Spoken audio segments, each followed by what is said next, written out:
The rain hammers against my skin like 1,000 tiny fists, each drop a reminder that the universe doesn't care if I live or die.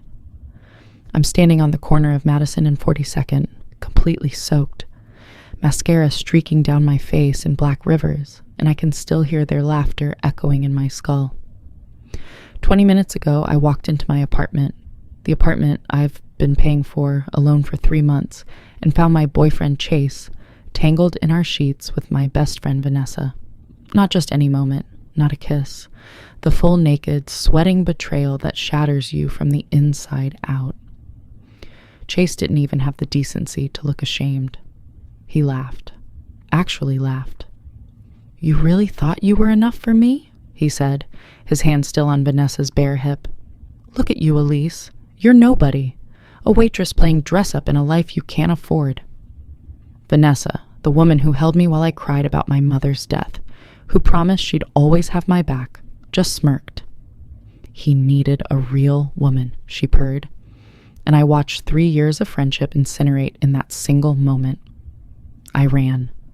Didn't grab my phone charger, didn't take my laptop, didn't even grab the emergency cash I kept hidden in the freezer. I just ran through the rain in my work uniform, a stained white button-down and black pants from the restaurant where I've been picking up double shifts to keep Chase's lazy ass fed. My phone buzzes in my pocket and I pull it out with shaking hands. 17 missed calls from Chase, 12 texts from Vanessa, each one more poisonous than the last. "You're pathetic. He never loved you. Everyone at the restaurant knows you're a charity case."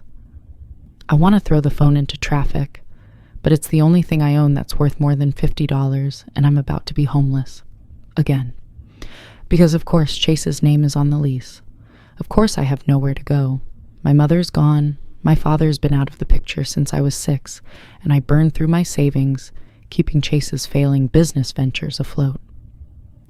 I have $234 in my checking account, no family, no real friends, and a shift at Giovanni's in 6 hours that I know I can't make because I'm coming apart at the seams. The city blurs around me. Car horns, shouting, the smell of hot garbage and expensive perfume mixing with rain. Manhattan at midnight is beautiful and brutal, a place where dreams come to either flourish or die screaming. I find myself walking toward the Brooklyn Bridge, and that's when the dark thought slides into my mind like a knife between ribs. Just stop. Just stop fighting. Just stop hurting. My fingers are numb as I pull up my phone, searching through my contacts. For the crisis helpline number I saved 6 months ago during a particularly bad night. I find it, or at least I think I do. My vision is blurred with tears and rain, and I type out the message before I can talk myself out of it. I want to die. I can't do this anymore. I have nothing left. I'm so tired of hurting. I hit send and immediately feel a wave of shame so powerful I nearly vomit on the sidewalk. What am I doing? I'm not actually going to do anything. I'm just so tired, so empty, so completely hollowed out that I don't recognize myself anymore. I'm 26 years old and I feel ancient, used up, disposable. My phone buzzes almost immediately, and I expect some automated response or a kind volunteer telling me to hold on. Instead, I see a message from an unknown number that makes my blood run cold. "Tell me where you are." 3 words. No introduction, no, "I'm here to help," no counselor warmth. Just a command, delivered with the kind of authority that makes my spine straighten involuntarily. I stare at the message, my brain struggling to process. Did I send that text to the wrong number? My fingers fumble as I scroll up to check the contact I messaged, and my stomach drops. The number is 1 digit off from the crisis line. 1 single digit, and I just sent my darkest moment to a complete stranger. "I'm sorry," I type back quickly, my hands shaking so hard I can barely hit the right keys. "Wrong number, please delete that. I'm fine." The response comes within seconds, and it's not what I expect. "You're not fine. Tell me where you are, or I'll find you myself." There's something in those words that should terrify me, the implicit threat, the absolute certainty. But instead, I feel something else. Someone is paying attention. Someone cares enough to respond, even if it's just a stranger who thinks I'm crazy. If you're loving this story already, hit that subscribe button and turn on notifications so you never miss these addictive romance tales. Trust me, you'll want to see where this goes. Who are you? I type back, because apparently my survival instincts have completely abandoned me tonight. I'm standing in the rain, texting a stranger, and some part of me is curious about who's on the other end of this accidental lifeline. The response comes through in 3 separate messages, each one landing like a stone in still water. Someone who doesn't make empty threats. Someone who keeps his word. Madison in 42nd, I can see you. My head snaps up so fast my neck cracks, and I spin in a circle, searching the rain-soaked street for whoever is watching me. There are dozens of people. Tourists with umbrellas, businessmen in expensive suits, a homeless man sleeping in a doorway. But no one is looking at me. No one seems to care about the soaked, crying girl having a breakdown on a street corner. My heart is hammering against my ribs, fear and adrenaline flooding my system in a way that makes me feel alive for the first time in hours. How do you know where I am? I send back, my thumb hovering over the emergency call button. Because maybe this is it. Maybe I'm about to be murdered by some psychopath I accidentally texted, and wouldn't that be a fitting end to the worst night of my life? Stay where you are.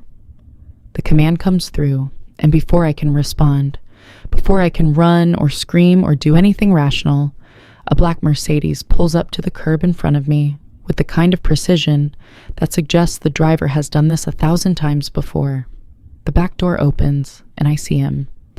The man is devastatingly beautiful in a way that makes my breath catch despite everything, despite the rain and the heartbreak and the fact that I should absolutely not be getting into a stranger's car. He's tall, well over 6 feet, with dark hair slicked back from a face that could have been carved from marble, all sharp angles and intense eyes that pin me in place, even from 15 feet away. He's wearing a black suit that probably costs more than I make in 3 months. And there's something about the way he holds himself that screams danger. Not the obvious, predatory kind. The controlled, calculated kind. The kind that makes you understand that this is a man who's used to getting exactly what he wants, when he wants it, and doesn't accept the word no.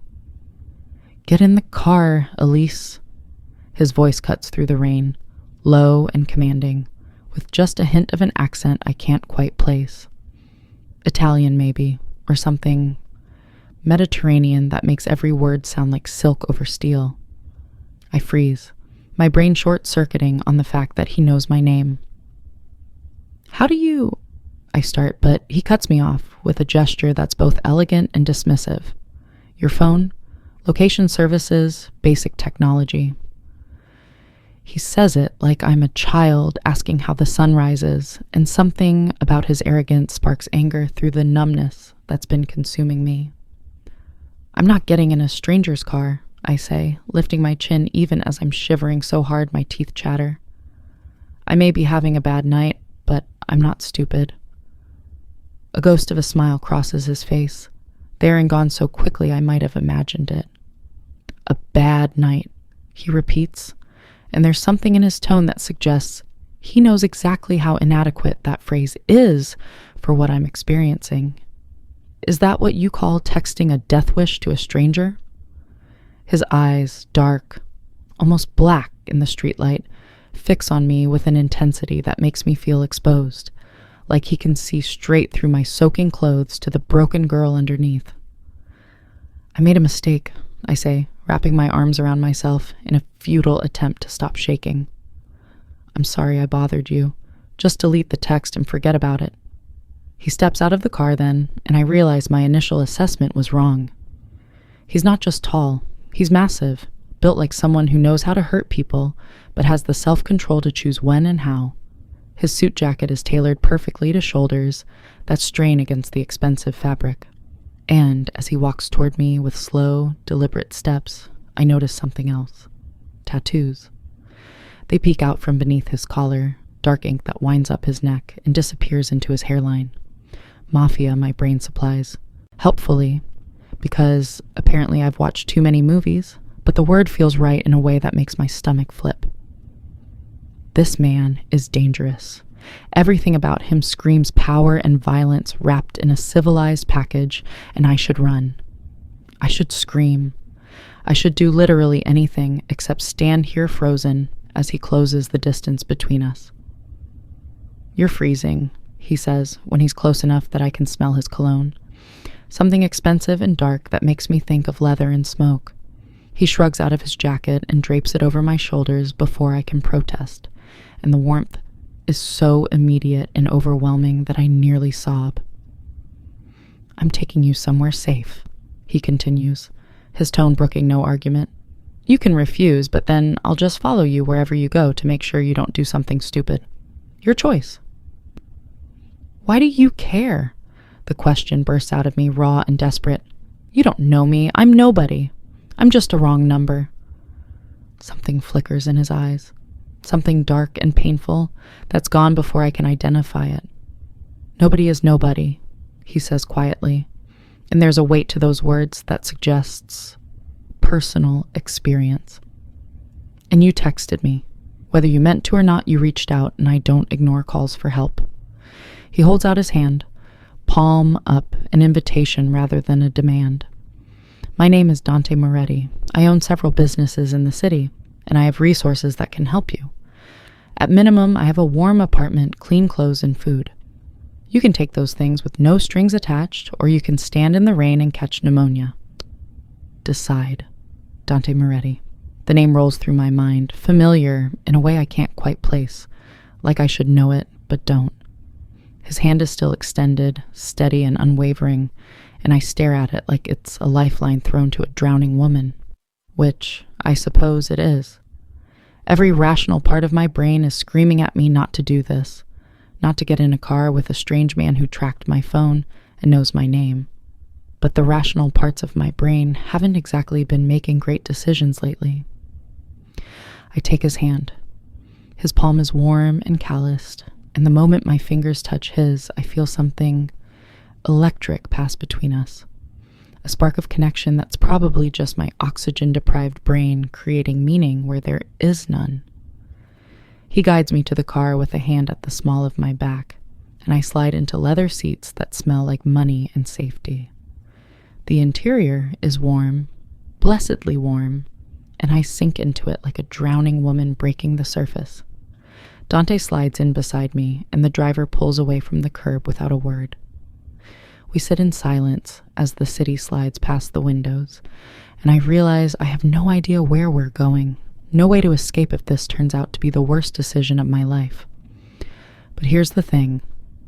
I'm so tired of being afraid. I'm so tired of fighting. And if this stranger wants to hurt me, well, at least it'll be over, quickly.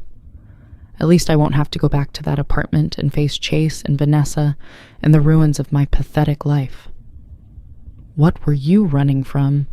Dante asks after several minutes, his voice cutting through my spiral of dark thoughts. I turn to look at him, really look at him, and I'm struck again by how beautiful he is. Not pretty. Men like him are never pretty, but beautiful in the way a predator is beautiful. All lethal grace and controlled power. Everything, I answer honestly, because what's the point of lying to a stranger I'll never see again after tonight? My boyfriend was sleeping with my best friend in our bed. I lost my job 2 weeks ago and didn't tell him because I was ashamed. I have nowhere to live, no money, no family, no friends. I'm 26 years old and I have nothing to show for my life except a collection of bad decisions and a phone full of people who never really cared about me. The words tumble out in a rush, and once I start, I can't stop. I tell him about my mother's death from cancer 3 years ago, how I spent all my savings on her treatment and then her funeral. I tell him about Chase's business ventures that were really just excuses to sit on the couch while I worked 60-hour weeks.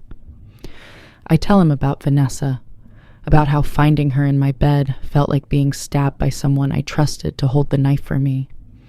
I tell him everything, and he listens in silence, his face unreadable, his dark eyes never leaving mine.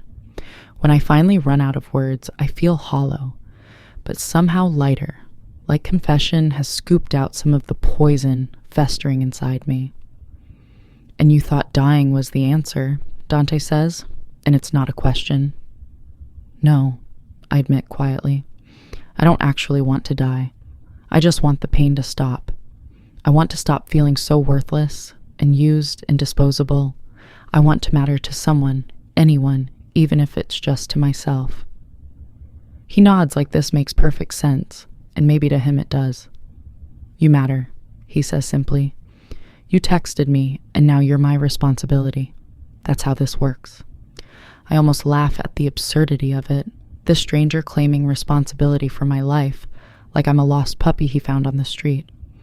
But something in his expression stops me. He means it.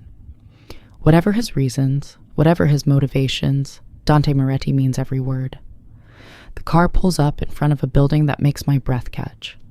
It's one of those old converted warehouses in Tribeca that rich people turn into lofts worth millions, all exposed brick and floor-to-ceiling windows. Dante helps me out of the car, and we ride a private elevator to the top floor in silence. When the doors open, I step into a space that looks like it belongs in a magazine.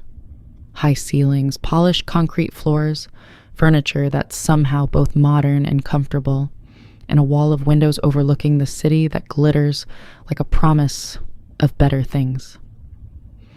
Guest room is through there, Dante says, pointing to a hallway. Bathroom is stocked with everything you might need. Take a hot shower, put on some warm clothes, there's a robe and some things that should fit, and then come back out. We need to talk. I want to argue, want to demand answers about who he is and why he's helping me, but I'm so cold and tired that all I can do is nod. The guest room is bigger than my entire apartment, decorated in soft grays and whites that feel like a cloud.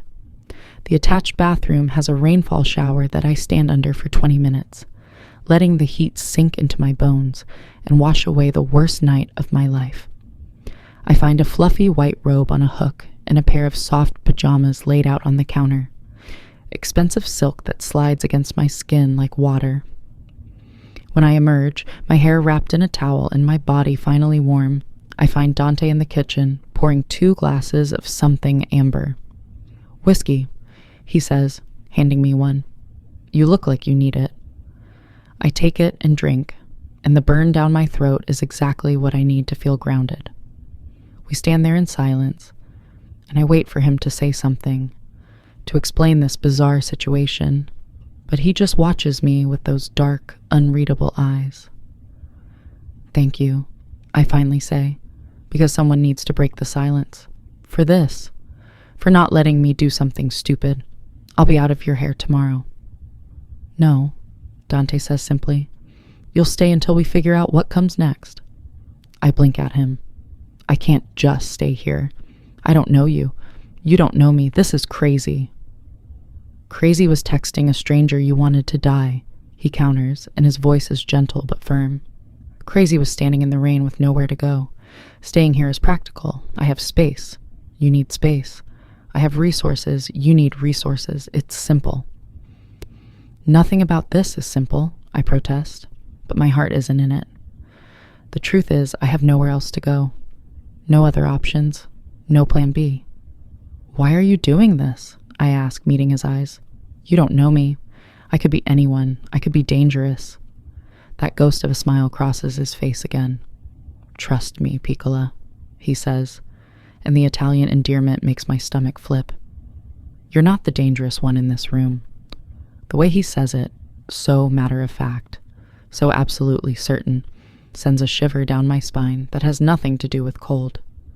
I wake up in the softest bed I've ever slept in, sunlight streaming through windows I don't recognize, and for a blissful moment I forget everything. Then it crashes back. Chase, Vanessa, the rain, the text, Dante Moretti. I sit up with a gasp, my heart hammering, and realize I'm still in his guest room, still wearing the silk pajamas he provided, still caught in this surreal nightmare that somehow feels safer than my real life. There's a note on the bedside table in elegant handwriting. Coffee in the kitchen. Stay as long as you need. I pad out to the main living area and find a pot of fresh coffee waiting, along with pastries from what looks like an expensive bakery. No sign of Dante, but I can hear the shower running somewhere in the apartment. I pour myself coffee and stand at those massive windows, looking out over the city that chewed me up and spit me out. And I wonder what the hell I'm doing. I should leave. I should thank him and walk out and figure out my life like an adult. But the truth is, I have nowhere to go and no plan, and the thought of facing the cold reality of my situation makes me want to crawl back into that comfortable bed and never emerge. You look better. Dante's voice makes me jump, and I turn to find him emerging from the hallway in dark jeans and a black t-shirt that does nothing to hide the muscular build I suspected last night. His hair is still damp from the shower, and without the formal suit, he looks younger, maybe early 30s, and somehow more dangerous. The tattoos I glimpsed last night are on full display now, intricate designs that wind up both arms and disappear under his shirt. I catch glimpses of what might be religious imagery mixed with something darker, more violent. I feel better, I admit, wrapping my hands around the warm coffee mug. Thank you for everything. I should probably get out of your way now. Where will you go? He asks, moving into the kitchen with the ease of someone completely comfortable in his space. Back to my apartment, I lie, because the truth, that I have no idea and no plan, is too humiliating to admit out loud. Dante's eyes narrow, and I realize he can read me far too easily. The apartment where your ex-boyfriend and ex-best friend are probably still celebrating their betrayal? That apartment? The words hit like physical blows, and I flinch. I'll figure something out. Or, Dante says, leaning against the counter with his arms crossed, you could stay here for a few days. Get your feet under you. Figure out your next move without the pressure of being homeless. I can't just stay with a stranger, I protest weakly. We're not strangers anymore, he counters. You told me your life story last night. I think that moves us beyond stranger territory. He has a point, but this whole situation still feels insane. Why are you being so nice to me? I ask, voicing the question that's been eating at me since last night. What do you want from me? Something shifts in his expression, something dark and pain that he quickly masks. I want nothing from you, Elise. Let's say I understand what it's like to hit rock bottom and have no one to catch you. Consider this me paying forward a kindness I once received. There's a story there I can tell, but before I can ask, his phone buzzes. He glances at it, and his entire demeanor changes. The relaxed man disappears, replaced by someone cold and commanding. I have to go handle some business, he says, pocketing the phone. Stay here. Order whatever you want from the app on the tablet. Food, clothes, anything. The apartment is yours. Are you still with me? If this story's pulling you in, drop an emoji in the comments and let me know what you think is going to happen next. This is where things get interesting. He's gone before I can respond. The elevator doors closing on his broad shoulders and serious expression, and I'm left alone in a millionaire's apartment with nothing but questions and a growing sense that Dante Moretti is much more than he appears. I spend the morning exploring the apartment, carefully, like I'm afraid I'll break something expensive. The place is immaculate, but lived in, with personal touches that suggest Dante actually lives here, rather than just using it as a showpiece. There are books, lots of them, in Italian and English, ranging from business texts to classic literature. Framed photographs of what looks like family, all Italian, all beautiful, all with that same intensity in their eyes.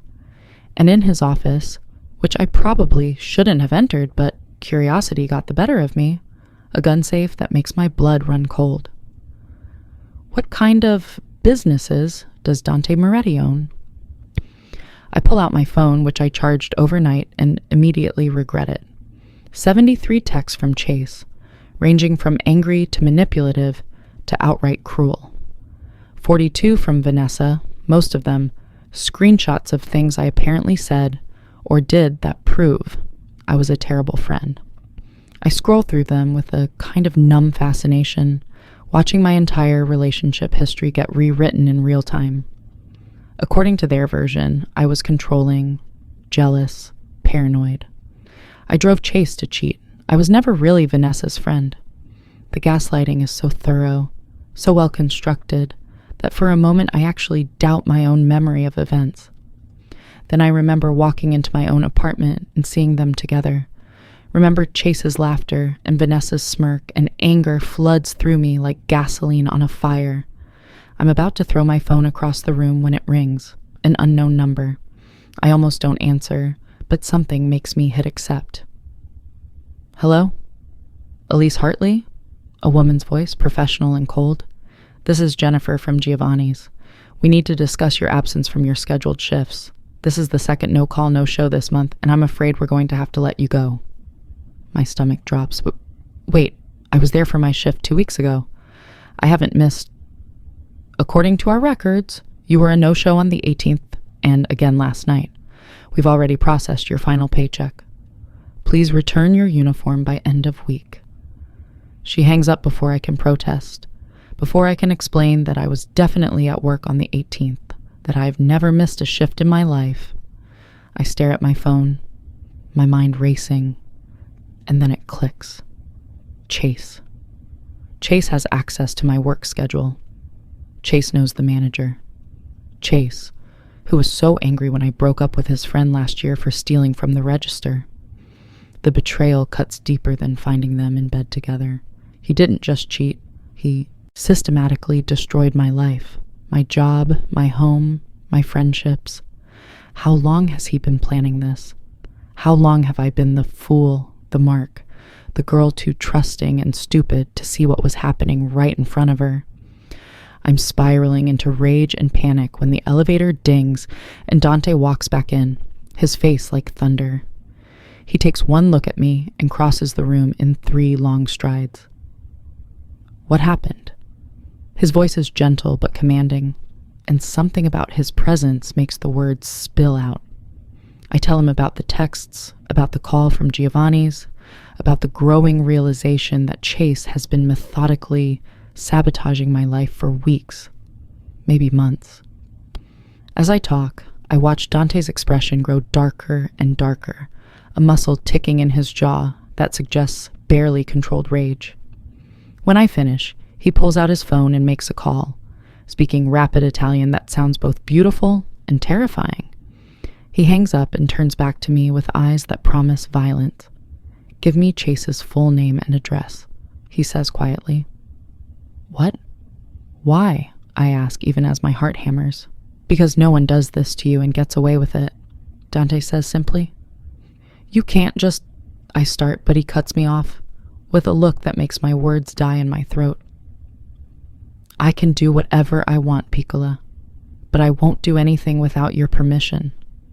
So tell me, do you want justice, or do you want to let him get away with destroying your life? The question hangs in the air between us, and I realize this is a test, not of my character, but of whether I'm brave enough to fight back. I think about Chase, laughing at me, about Vanessa's smirk, about the job I just lost, and the apartment I can't return to, and the life I've been trying so hard to build that just crumbled to dust. Chase Holbrook, I say, my voice stronger than I feel. He lives at 247 West 38th Street, apartment 4B, the apartment I've been paying for. Dante nods, and something predatory flashes in his eyes. Good. Now, let's get you some real clothes and food. You're going to need your strength for what comes next. He takes me shopping, actual shopping, not the thrift store runs I'm used to, and watching him interact with the world is an education. People defer to him. Store managers appear out of nowhere to help. Women watch him with hunger in their eyes, and men watch him with respect or fear. He buys me clothes without looking at price tags, waving away my protests with an ease that suggests money means nothing to him. I can't accept all this, I say as we leave the 4th store with bags I didn't ask for. It's too much. It's nothing, Dante says dismissively. Consider it an investment in your future. You'll need professional clothes when you start your new job. What new job? I ask, confused. The one you'll start Monday at my company, he says, like it's already decided. You said you were good with numbers, yes? My accounting department can always use competent people. I stop, walking, making him turn to face me. Dante, I can't just work for you. This isn't what? He asks, his eyes intense on mine. A normal arrangement? No, it's not. But nothing about this situation is normal, Elise. You needed help. I'm helping you. You need a job. I have a job. Unless you'd rather go back to waiting tables at a place that fired you for something you didn't do.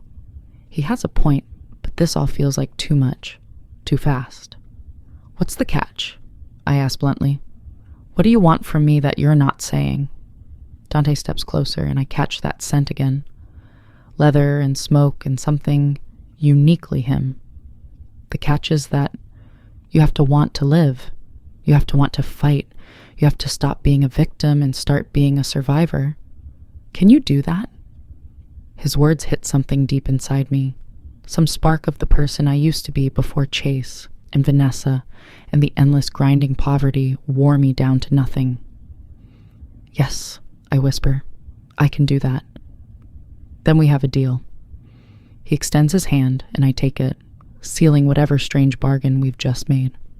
That night, Dante takes me to dinner at an Italian restaurant that doesn't have prices on the menu, where the staff greets him by name and the owner comes out personally to shake his hand and kiss his cheeks. We eat pasta that melts on the tongue and drink wine that probably costs more than my last paycheck. And I watch Dante charm the room with an ease that suggests he was born to this life. Tell me about you, I say over tiramisu that tastes like heaven. You know everything about me, but you're a mystery. Not much to tell, Dante says with a shrug. I came to New York from Sicily when I was 16, built my business from nothing. Now I own several restaurants, a few clubs, some real estate. I keep busy. It's the blandest possible summary of what I suspect is a much more complicated story, but I let it slide. And the tattoos? I ask, gesturing to the visible ink on his arms. He glances down at them, something unreadable crossing his face. Reminders, he says simply, of where I came from and who I am. Which is? I press, because I'm done accepting vague non-answers from men. He meets my eyes, and for the first time since I met him, I see something vulnerable beneath the hard exterior. Someone who understands darkness, he says quietly. Someone who's done things he's not proud of to survive. Someone who's trying very hard to be better than he was. The honesty in his words steals my breath, and I realize that Dante Moretti is just as broken as I am. He's just better at hiding it behind expensive suits and controlled violence. I think I understand that, I say softly, and something passes between us in that moment. Some recognition of shared pain that makes the air feel electric. We're staring at each other across the table when Dante's phone buzzes. He glances at it, and his expression hardens instantly. We need to leave. Now. The urgency in his voice makes me move without question, and we're in his car within minutes, speeding through Manhattan traffic like the laws don't apply to us. What's wrong? I ask as Dante's jaw clenches tighter and tighter. Your ex-boyfriend just made a very stupid mistake, he says through gritted teeth. We pull up to my old apartment building, and I see police cars outside, lights flashing blue and red in the darkness. My stomach drops. What did he do? I whisper. Dante's answering look is so cold it makes me shiver. He filed a police report claiming you stole from him. Cash, jewelry, electronics. He's trying to get you arrested for theft. The fury that explodes through me is so intense I see red. That lying piece of... Breathe, Dante commands, his hand finding mine and squeezing. I'm handling it. My lawyer is already here, but you need to stay in the car while I clean this up. No, I say firmly. If he's accusing me of theft, I'm going in there to defend myself. Dante looks like he wants to argue, but something in my expression stops him. "Stay close to me," he finally says, "and let me do the talking." We walk into the building together, and I see Chase in the lobby with 2 police officers, Vanessa clinging to his arm like the supportive girlfriend. When Chase sees me, his face twists into a mask of fake concern that makes me want to vomit. "There she is!" he shouts, pointing at me dramatically. "Officer, that's the woman who robbed me. I want her arrested." "Mr. Holbrook," one of the officers says tiredly, "we've been through this." "I have evidence," Chase insists, pulling out his phone. "Look at these texts where she threatened me. Look at the security footage of her leaving with my belongings." I open my mouth to defend myself, but Dante steps forward, and the temperature in the room seems to drop 10 degrees. "Officer," he says calmly, pulling out a business card. "My name is Dante Moretti, and I'm here on behalf of Ms. Hartley. I think you'll find that Mr. Holbrook's accusations are not only false, but constitute criminal harassment." The officers exchange glances, and I watch Chase's confidence waver as he takes in Dante's presence, the expensive clothes, the controlled power, the absolute certainty that he will win this confrontation. "Who the hell are you?" Chase demands, trying to sound tough but failing miserably. "Her new boyfriend." "I'm someone with security footage from my building showing Ms. Hartley has been staying with me for the past 36 hours, Dante says smoothly. "I'm also someone with documentation proving that Ms. Hartley has been the sole financial contributor to the apartment you shared for the past 8 months. And I'm someone who doesn't appreciate men who abuse women and then try to have them arrested when they finally escape." He delivers each statement like a knife thrust, precise and devastating, and I watch Chase's face turn from red to white to red again. "You can't prove any of that," Chase blusters, but his voice is shaking now. "Actually," a new voice says, and a man in an expensive suit steps forward with a briefcase. "I can. I'm Richard Strauss, Ms. Hartley's attorney. I have bank statements, lease agreements, and witness testimony that not only prove Ms. Hartley's innocence, but also suggest that Mr. Holbrook has been engaging in financial fraud and potential identity theft." The lawyer, Dante's lawyer, I realize, hands a folder to the police officers, who flip through it with increasingly grim expressions. "Mr. Holbrook," one of them says finally, "I think you need to come with us to answer some questions about these allegations." Chase's face crumbles as reality sets in, and he turns to Vanessa for support, but she's already backing away, her eyes calculating as she realizes the ship is sinking. "You bitch," Chase hisses at me, all pretense of civility gone. "You think you're so smart? You think running to some rich asshole is going to save you? You're nothing, Elise. You'll always be nothing." The words should hurt, but instead they just make me realize how small Chase is, how pathetic. This man I thought I loved is just a bully who preys on people he perceives as weak. "I'm not nothing," I say clearly, my voice strong, "and I'm done letting you make me think I am." I'm getting emotional over here. If you are too, leave a comment and let me know which moment hit you hardest. And don't forget to subscribe for more stories like this. The officers lead Chase away in handcuffs. Apparently the fraud charges are serious enough to warrant immediate arrest, and I stand there watching my past life literally be dragged away in a police car. Vanessa tries to slink off, but Dante's voice stops her cold. "Ms. Keller," he says, and she freezes. "I believe you have some of Ms. Hartley's belongings, personal items, photographs, clothing. I suggest you return them within 24 hours, or we'll add theft to the list of charges being filed." Vanessa's face goes pale, and she nods quickly before fleeing like the coward she is. When we're alone in the lobby, I turn to Dante with tears streaming down my face. Not sad tears, but tears of rage and relief, and something that might be gratitude. "How did you—" "I made some calls," Dante says simply. "Did some research. Your ex-boyfriend is an amateur criminal at best. It wasn't hard to find evidence of his fraud." "Why?" I ask, my voice breaking. "Why would you do all this for me?" He steps closer, and I can feel the heat radiating from his body, can smell that intoxicating scent of leather and smoke.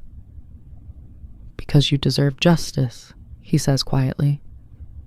"Because no one should get away with hurting you. Because..." He trails off, looking almost uncertain for the first time since I met him. "Because what?" I whisper, and the air between us feels charged with something dangerous and electric.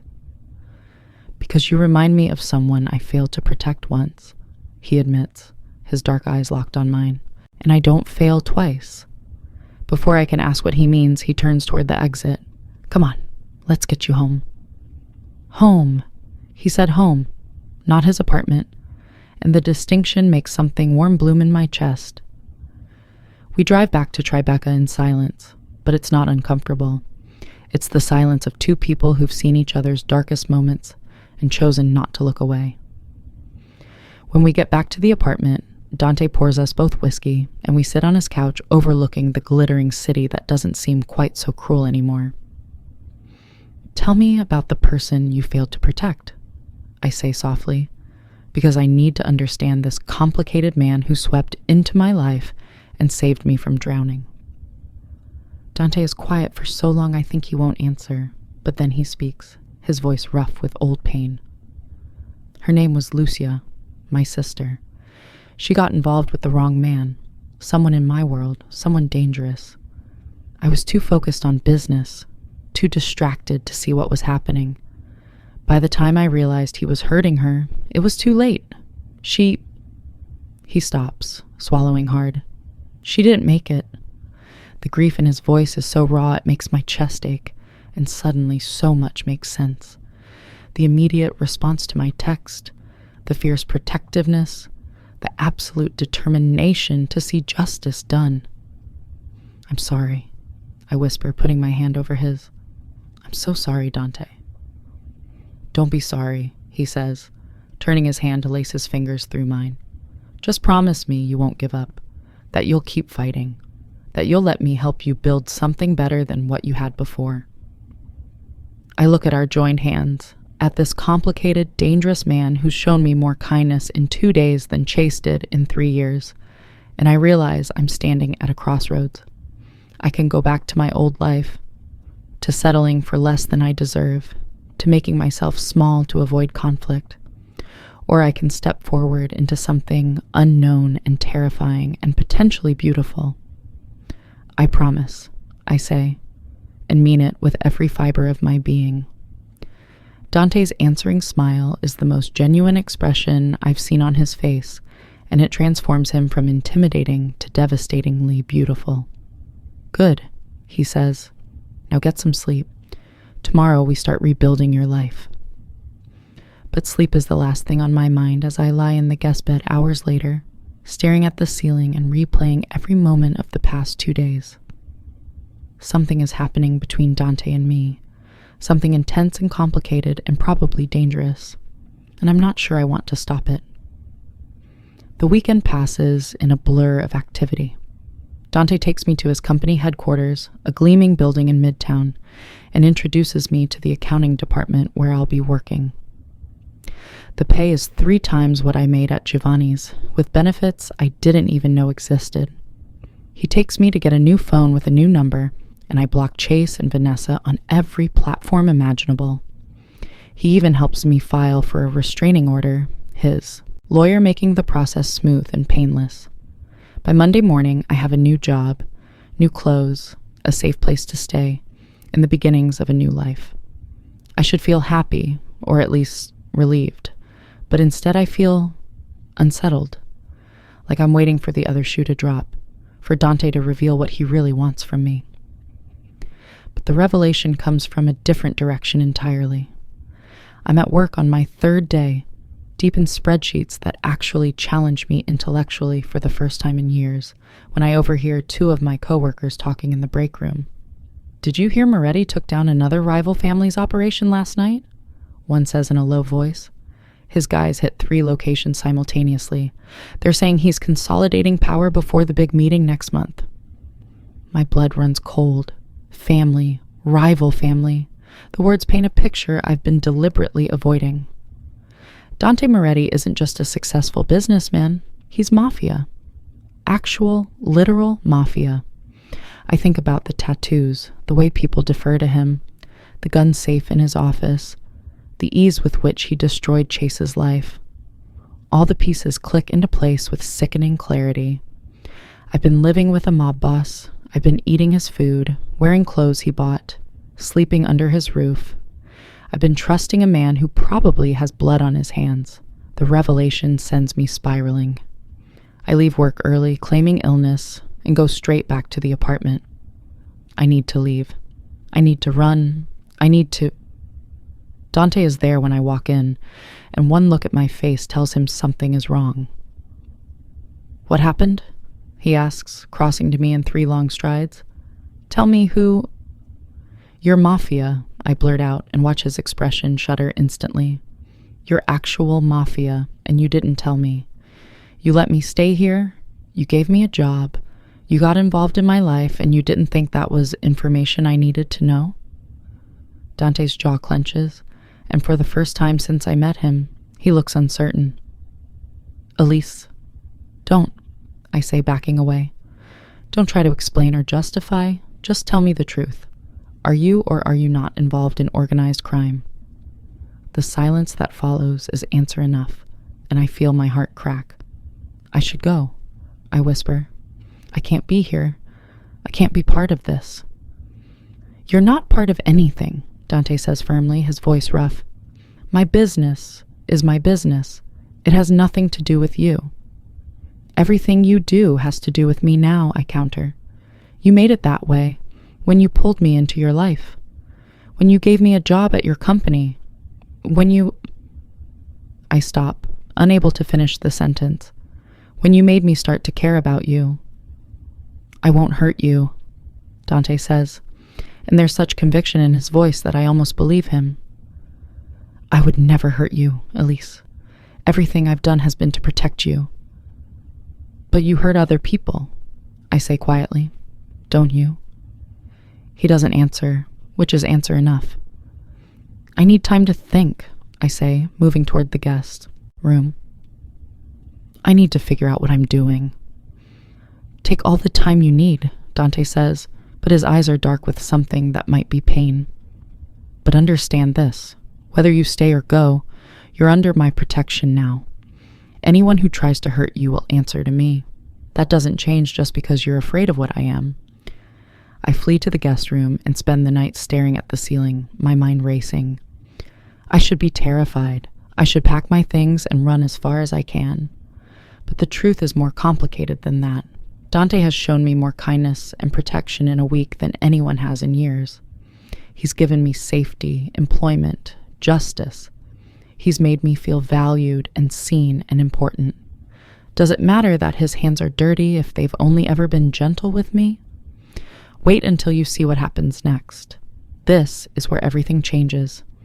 If you're invested in Elise and Dante's story, hit that like button and subscribe so you don't miss the ending.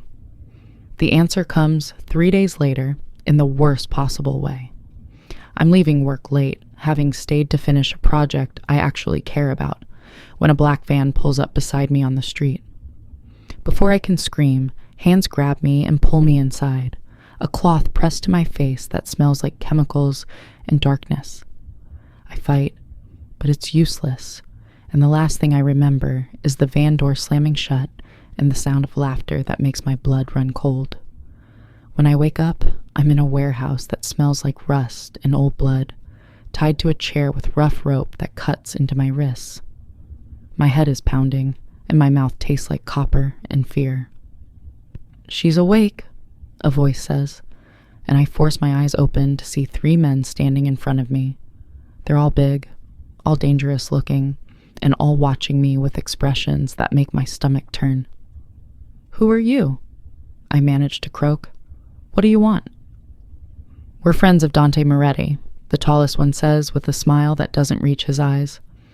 Or rather, we were friends, until he decided to muscle in on our territory. Now we're going to send him a message using you. The fear that floods through me is so intense I nearly black out, but I force myself to stay conscious, to think. He won't care, I lie. I'm nobody to him. Just an employee. That's not what our sources say, another man says, pulling out a knife that catches the warehouse's dim light. They say Moretti's been acting strange lately, distracted, protective over some girl at his company, a girl who's been staying at his apartment. He runs the knife along my cheek, not cutting but threatening. A girl who looks a lot like you. I close my eyes and try to breathe through the panic. This is my fault. I brought this danger into Dante's life by existing, by being weak enough to need his help. If I die here, it'll be because I was too broken to save myself. But then I remember Dante's words from that first night. Nobody is nobody. I remember the way he looked at me like I mattered, like I was worth protecting. I remember his promise that anyone who hurt me would answer to him. And I realized that I'm not going to die like this. I'm not going to be a victim again. You're making a mistake, I say clearly, opening my eyes to meet the tall one's gaze. Dante Moretti doesn't respond well to threats. The man laughs, but there's something nervous in it. We'll see about that. They leave me alone for what feels like hours, and I work at my bonds until my wrists are bloody and raw. The rope is tight, but it's not impossible, and I finally manage to loosen one hand enough to slip free. I'm working on the second rope when I hear gunshots. The sound is deafening in the warehouse, and I freeze as chaos erupts outside my prison. More shots, shouting in Italian, the sound of breaking glass and screaming. The door to my room slams open, and I brace for the worst. But it's Dante who fills the doorway, his suit spattered with blood that I hope isn't his. "Elise," he breathes, crossing to me in 2 strides and cutting through my remaining bonds with a knife that appears from nowhere.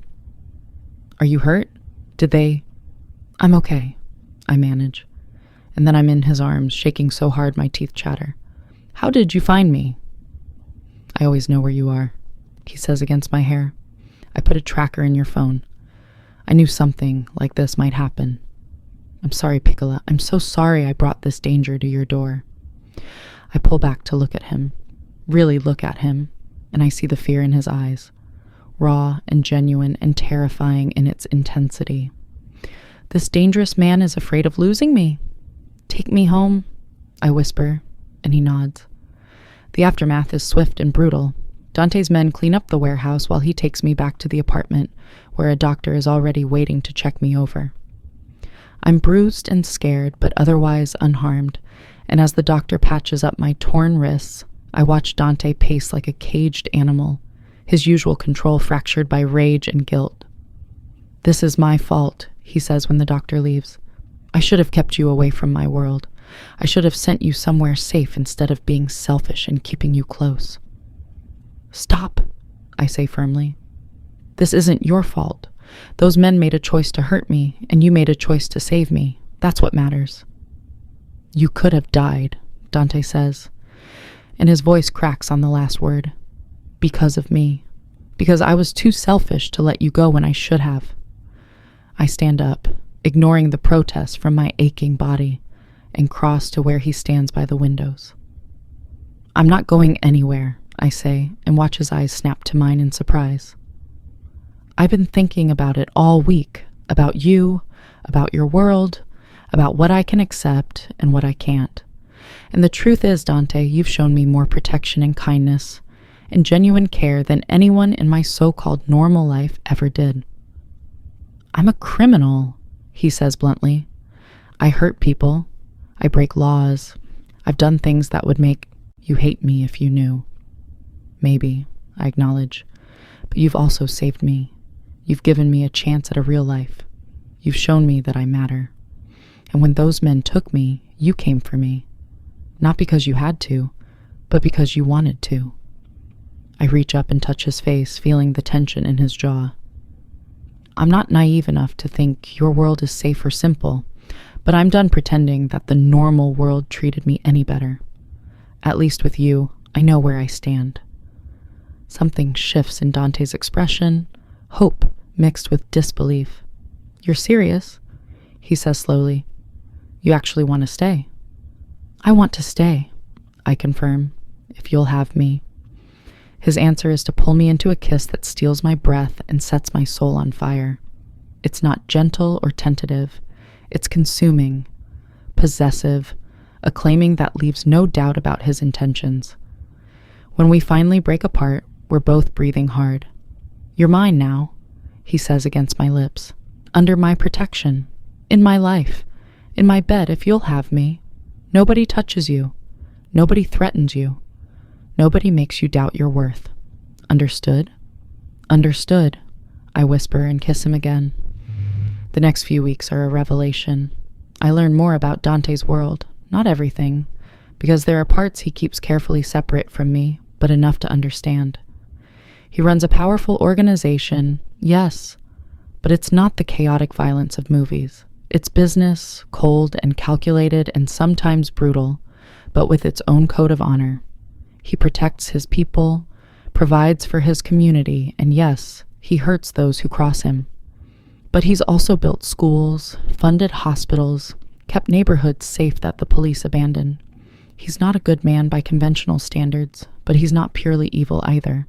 He's complicated, like everyone, and I find myself falling for him in ways that terrify and exhilarate me. At work, I excel.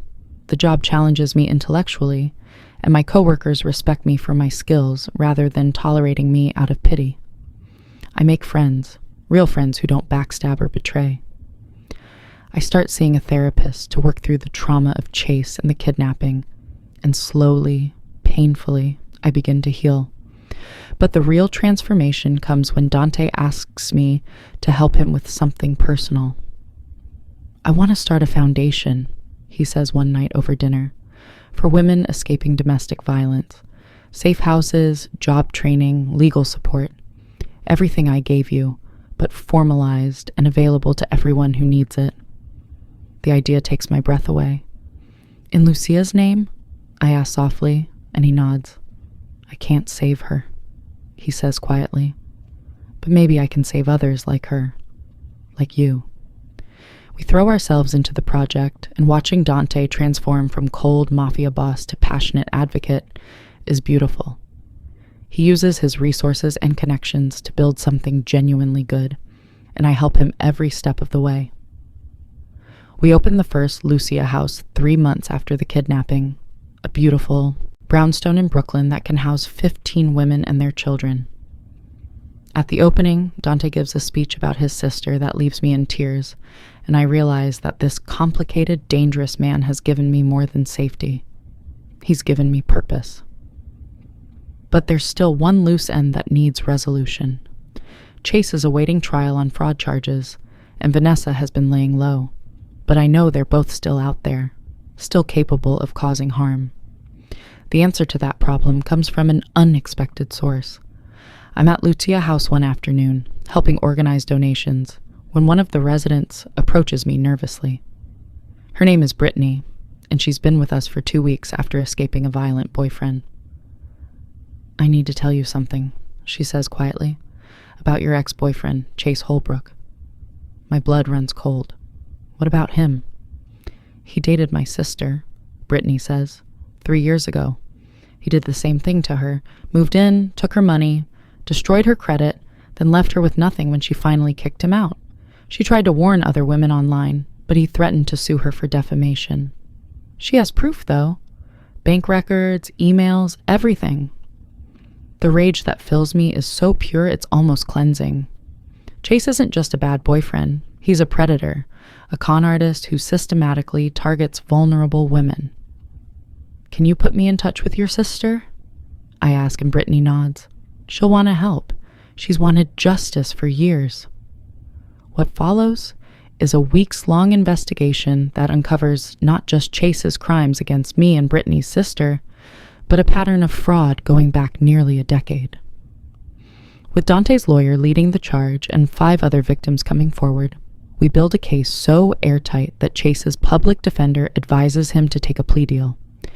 The day he's sentenced to 8 years in prison for fraud, identity theft, and financial exploitation, I'm in the courtroom with all 5 of his other victims. We stand together as the judge reads the sentence, And when it's over, Brittany's sister turns to me with tears in her eyes. "Thank you," she whispers, "for not letting him get away with it." "Thank you for being brave enough to come forward," I reply, and mean it with every fiber of my being. As for Vanessa, karma has its own way of working. Without Chase to leech off, she's forced to face the reality of her own choices. She loses her job for harassment after several coworkers come forward about her bullying. Her social media presence, which she cultivated so carefully, becomes a liability when people start calling out her behavior. Last I heard, she moved back to her hometown in Ohio, no longer the glamorous city girl she pretended to be. Did this story touch your heart? Drop an emoji and subscribe if you loved Elise and Dante's journey. Let me know in the comments if you believe in second chances and dangerous love. 6 months after that night in the rain, I'm standing on Dante's balcony, watching the sunset over Manhattan, and I barely recognize the woman I was. I have a career I love, friends who genuinely care about me, and a purpose that feels bigger than myself. Lucia House is thriving, with plans to open 2 more locations. I've reconnected with distant family members I thought had forgotten about me. I've learned to love myself again, to see my worth, to stand up for what I deserve. And I have Dante, complicated, dangerous, protective Dante, who saved my life in more ways than one.